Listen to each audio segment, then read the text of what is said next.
In the story of the greatest hero, there is a master that normally trains him, but I ain't a wizard. I'm going to be also joining you as I'm showing you the true beauty of subdomain enumeration. But before we start, this video is strictly for educational purposes only, and all penetration testing shown in this video is performed under a controlled environment. You should never attempt this on live servers or systems without proper authorization. The lab that we are going to be working on, which is NBA, is hosted on Hackone's website, which means it is up for grabs for any bug bounty hunter to go on and test this. Perhaps if you find any vulnerability, you can submit a report and you get paid. To break it simple, we do have permission to go on and test this, but though we do have permission, you should read what's in and out of scope so that you do not find yourself in a bad condition. Now here we are going to view different subdomains which are present to our target, which is our study case. Now that is our NBA. I'm going to go on and open up my terminal. Here we are going to be using a couple of tools to our disposal to find our subdomains. Now I'm going to switch to my desktop. On the desktop I do have a folder that I created earlier, which is called NBA. Now inside this folder, this is where I'll be keeping my files. Now let us try our first tool. Our first tool is going to be Assetfinder. The installation is just simple, like singing ABC. All you have to do is to say sudo, then you say apt install, then you say Assetfinder. Then if you press enter, you type in your password. Once everything is done, your tool will be installed. Now I already have this installed on my machine, whereby you see that they are telling us that it is on the newest version. So all I'm going to do is to clear this. And how can we use this tool? All we can do is to type its name, which is Assetfinder. Now here, this is where we can type our website. So it's going to be nba.com.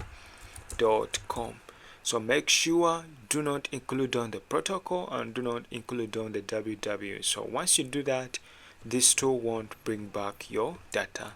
So what we are going to do is to redirect this to a file. We are going to call this one sub1.txt. Then we press enter. All we have to do is to give it a few minutes. Once this is done, we shall be able to have this file.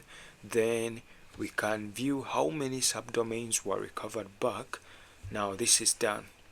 Now I'm going to say WC, which is for word count. Then I'm going to use a -L to count the lines. Then we can look at our file, which is sub1.txt. Now if I press enter, you see that we have 2344 lines, which means that these are a couple of subdomains that were recovered back. Now we can proceed with cut to go on and view this file. Now if we press enter, you see that we do have a couple of subdomains within this file. Now with this tool, this is done. Let's go to our second tool. Our second tool is going to be called Subfinder. This was coded in Go. You can still go on and install this within your Kali Linux. Also, the installation is simple. You can just say sudo apt install. Then the program is Subfinder, just like that. So if you press enter, you see I also have this installed on my machine. Now the way we can use this, we can say Subfinder. Now here we can use a -d so that we can provide our domain. Now this domain is going to be nba.com. Make sure do not also provide the protocol. We can also redirect this to our text file. So since we have sub1, I'm going to call this one sub2.txt. So if we press enter, this tool will go on and perform its magic. Perhaps it will take some time.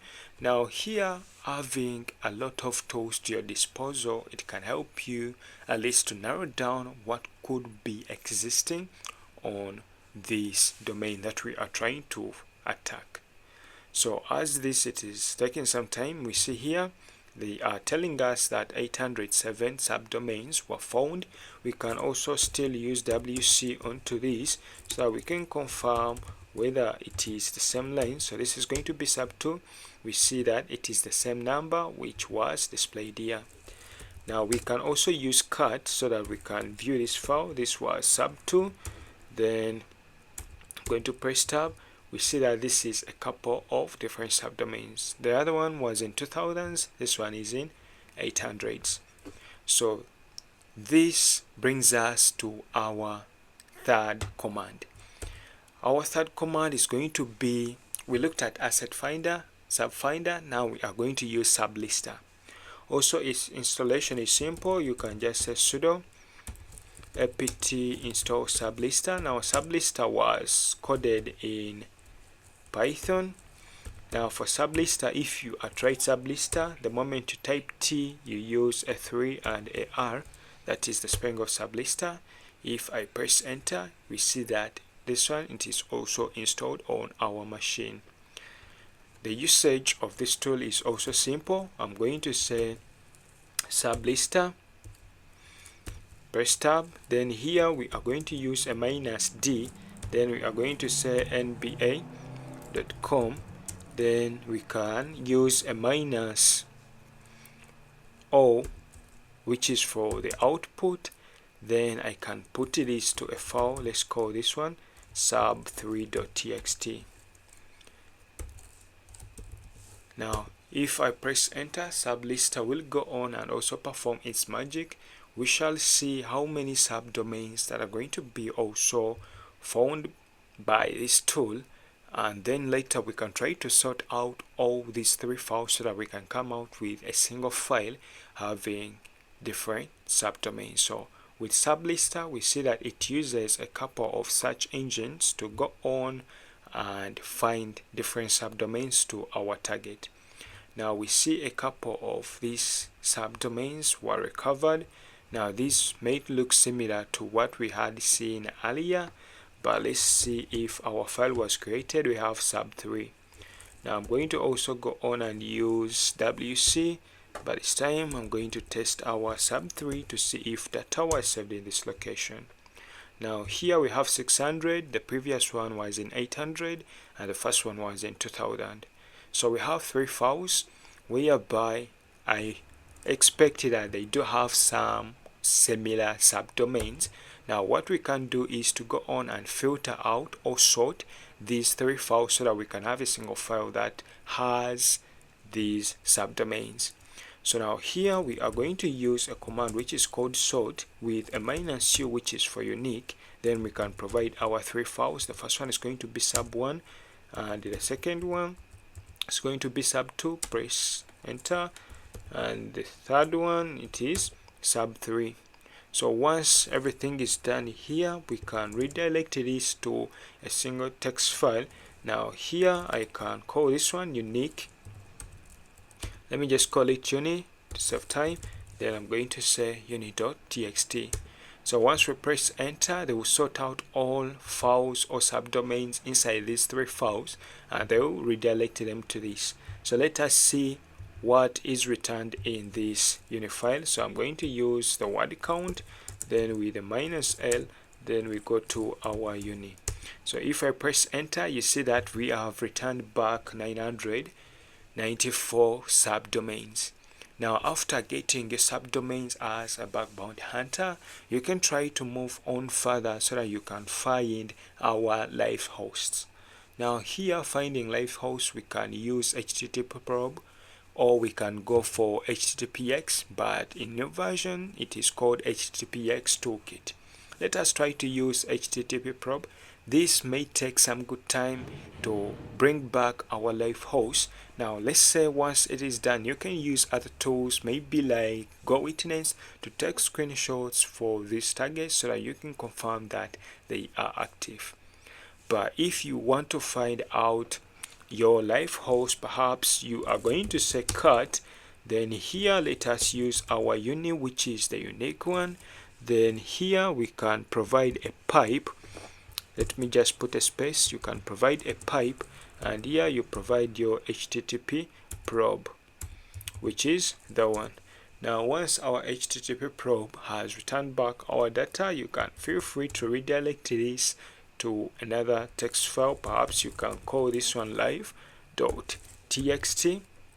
Now let me press enter. This may take some good time to bring back our data, but once it is done, we shall come back and we see how many domains are live on this target. Now this took some few minutes to go on and finalize, but once it is done, we do have our live.txt. I'm going to go on and list this. You see our file was created. Now let's see how many subdomains were recovered back. So here with WC, then here we provide our live.txt. So if we press enter, I do have 1,000. That is weird since we only had this, but you can feel free to go on and check this file with our cut. Then we see a couple of different subdomains that were recovered back. Now you can proceed with GoWitness to take screenshots for all these subdomains so that you can confirm that these are active. Now let's say if you use a tool like HTTPX Toolkit, you can even filter them out with the status code. Perhaps you can look for those status codes that you can use to go on and test these subdomains further.